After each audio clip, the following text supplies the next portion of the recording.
Hey folks, I'm here talking about the upcoming eclipses. This eclipse season is now upon us. It's coming upon us.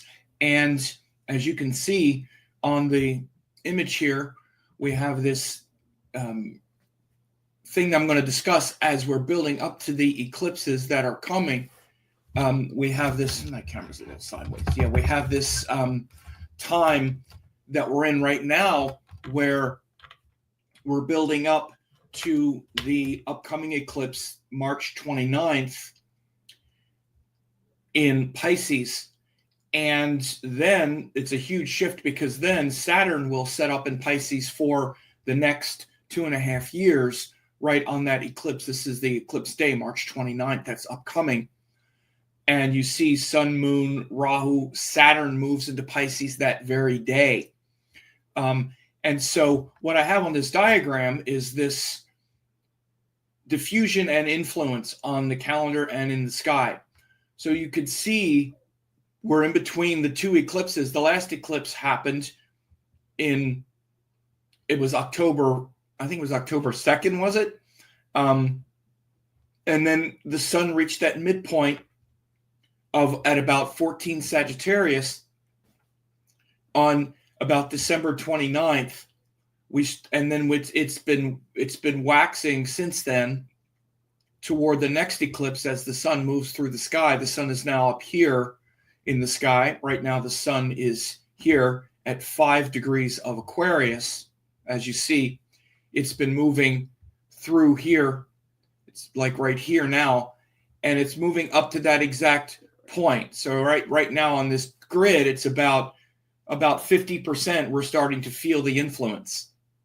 By the time we get to like February 29th, which is only in about 10 days. So yeah, then we're going to get into that window where the eclipse is the most prominent, like those 2 months, like the month surrounding the eclipse, before and after, we're at about 66% impact. And of course, as we get close to the exact date, that effect of this eclipse becomes even the most prominent. And as you see there, please subscribe to get notified of upcoming videos if you like this type of thing, and share it with others and leave positive comment. But as you can see, we're right in that sort of window right now. We're approaching it. And, I started looking at the eclipses and noticing this actually years ago. I've often heard, and when I came up, it was also said, well, the eclipse, it's in effect for 6 months, like boom, it starts. And then 6 months later, boom, another one starts. That's not really the case. Just like the moon is a waxing and waning cycle, the eclipse is a waxing and waning cycle.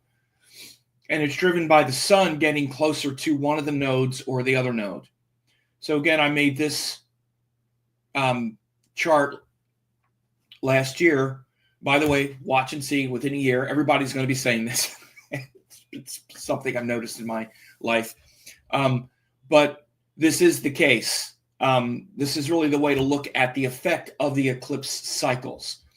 And what it means also is that wherever the sign of Pisces is for you is a major source of energy and, creative, impulsive, explosiveness right now. And, this is where we are right now in the sky. As I record this was from February 17th. You can see that we have the sun is here. Sun, Mercury, Saturn are in Aquarius. Saturn is right at the edge. And again, it's moving up to this exact conjunction with Rahu, within a couple degrees.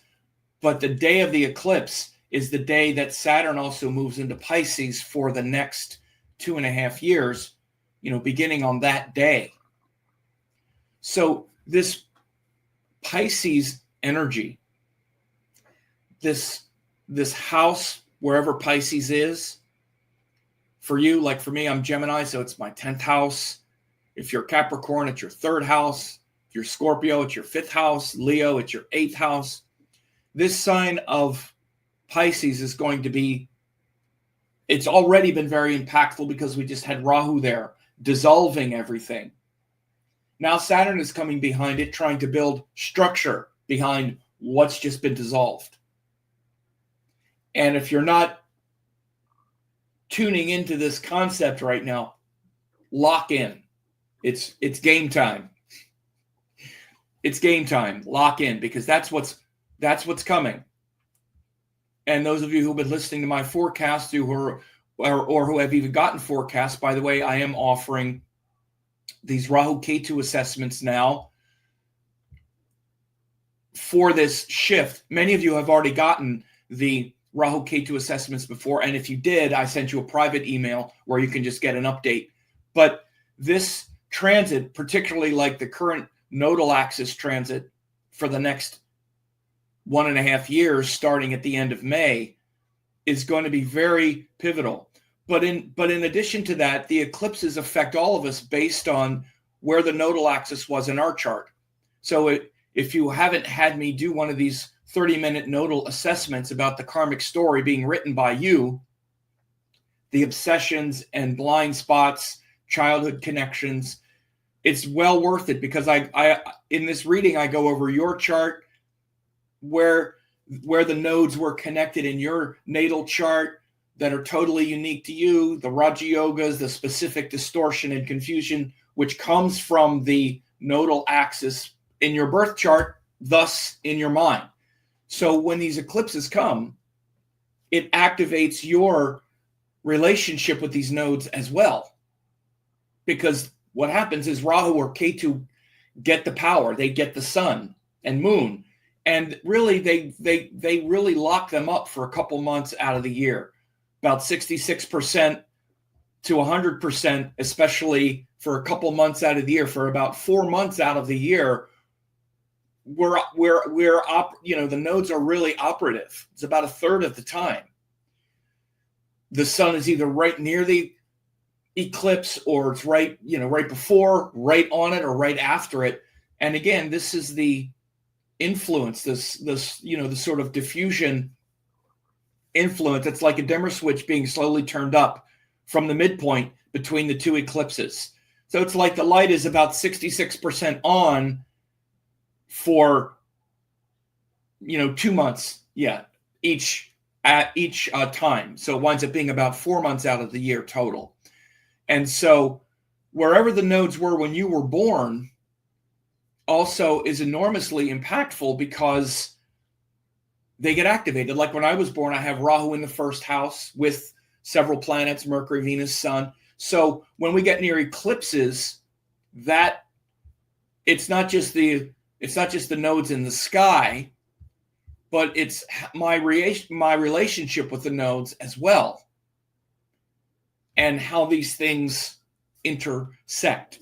So that's what I'm doing in these 30-minute readings. They're well worth it. I can talk a lot in 30 minutes. I can really break out your childhood patterns, your obsessions, withdrawals, where it fell in your chart, and then anything that's going on in the sign of Pisces is going to be important again for the next 2.5 years, because Saturn is also about to go right behind it.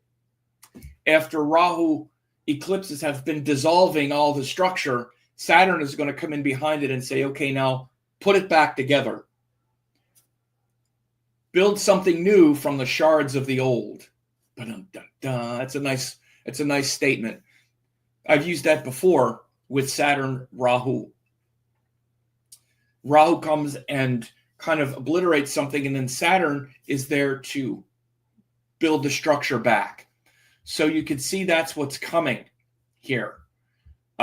So we've been under this influence now since the end of 2023, this Rahu in Pisces. So you can see how things have dissolved. Does it feel like we're in this sort of dissolved place, a place where things have dissolved a little bit? Well, it's true, right? And so, again, with the retrograde cycles of Venus and Mercury also up here when we have this eclipse, it brings in and it implicates all things like your relationships, your communication. And again, that sign of Pisces is also, it falls in one of the houses from your natal chart, like I already said. So this is why this is the type of specific distortions that you're feeling. Like I'm feeling it in my work, my duties, responsibilities, because it falls in my 10th house. So we're here now, and you can see that the planets will keep going. Venus is going to turn retrograde. Mercury will also be up here and also retrograde by the time we have that eclipse. And then we start to build something new from the old. So I wanted to make this rather quick update just to let people know, and to let people know that you could get this assessment as well. Just click the link below. It's rahuketuassessment.com. There's a link here, and see if it works for you to get one of these, I say quick readings, but it's me talking for a half hour. It would be like we had a reading, but you just sat there and listened. When I have consultations, sometimes people want these consultations. Ooh, we'll have a consultation and I'll talk and you'll talk and we talk. Okay, that's fine. But you wind up talking half the time and you pay me twice as much.